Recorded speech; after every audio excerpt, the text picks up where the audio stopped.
Kovai mayor ராஜினாமா என தகவல் வெளியாகி இருக்கிறது.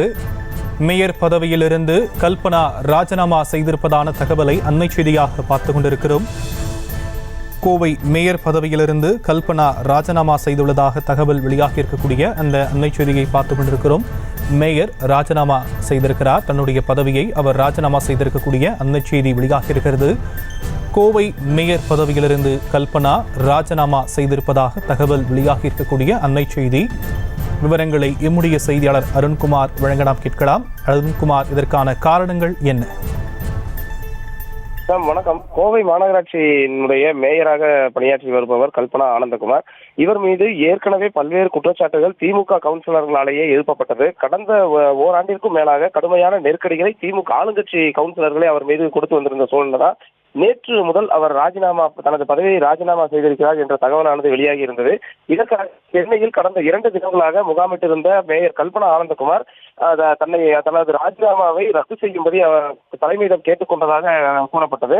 இதனிடையே உள்ளாட்சித்துறை அமைச்சர் நேருவை நேரடியாக அவர் சந்தித்து தன் மீது எந்த விதமான குற்றச்சாட்டுகளும் இல்லை என்று அவர் ஏற்கனவே வலியுறுத்தியிருந்த நிலையில கடந்த 3-4 மாதங்களுக்கு முன்னதாகவே கோவை மாநகராட்சியில் இருக்கக்கூடிய ஆளுங்கட்சி கவுன்சிலர்கள் 2 குழுக்களாக சென்று அதாவது மாவட்ட பொறுப்பு அமைச்சர் முத்துசாமி மற்றும் அமைச்சர் நேரு ஆகியோரிடம் தனித்தனியாக மேயரை பற்றி புகார் மனுக்களை அளித்திருந்தார்கள்.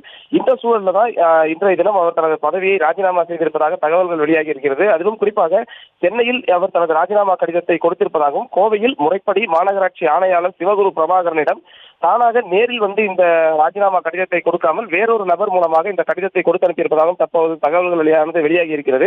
இந்த சூழலில் மேயர் கல்பனா ஆனந்தகுமாரை நேரடியாக நாம் செல்போனில் தொடர்பு கொள்ள முற்பட்ட போது அவர் தொடர்ந்து நேற்று முதலே அவர் தனது செல்போனை எடுக்காமல் இருக்கக்கூடிய நிலையில இந்த தனது ராஜினாமாவிற்கான என்ன காரணம், முழுமையான காரணம் என்ன என்பது ஒரு தெரியாத விதமாக இருக்கிறது. அவருக்கு செல்போனை எடுத்து பேசினால் மட்டுமே அதற்கான உரிய காரணமானது தெரிய வரும். ஷாம்,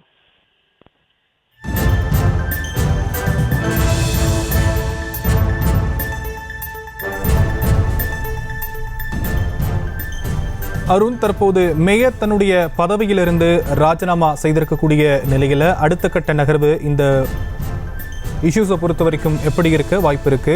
அது குறித்தான கூடுதல் விவரங்கள்.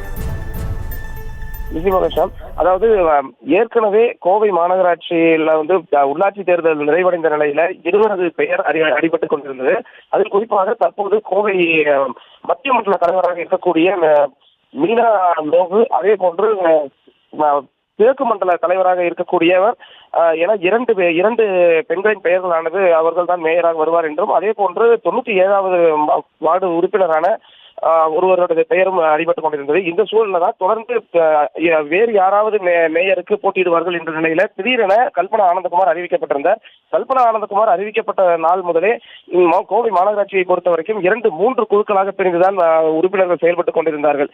இந்த சூழல்ல மேலும் 2 பேர் சென்னையில் முகாமிட்டு அடுத்த மேயருக்கான பதவியை தாங்கள் பிடிப்பதற்காக அவர்கள் தயாராகி கொண்டிருப்பதும், குறிப்பாக கோவை மாவட்ட பொறுப்பு அமைச்சரிடம் ஒரு குழுவினரும் மற்றொரு குழுவினர் அமைச்சர் நேருவிடமும் சென்று தனக்கான இந்த பதவியை பிடிப்பதற்கான போட்டியில் இறங்கி இருக்கிறார்கள். அதே வேளையில மற்ற உறுப்பினர்களின் ஆதரவை பெறும் முயற்சியிலும் இங்கு இருக்கக்கூடிய மாமன்ற உறுப்பினர்கள் ஈடுபட்டுக் கொண்டிருக்கிறார்கள். ஷாம்,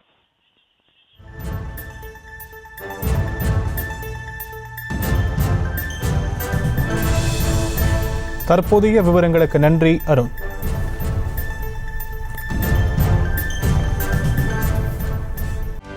செய்திகளை உடனுக்குடனும் துல்லியமாகவும் தெரிந்து கொள்ள சப்ஸ்கிரைப் பண்ணுங்க.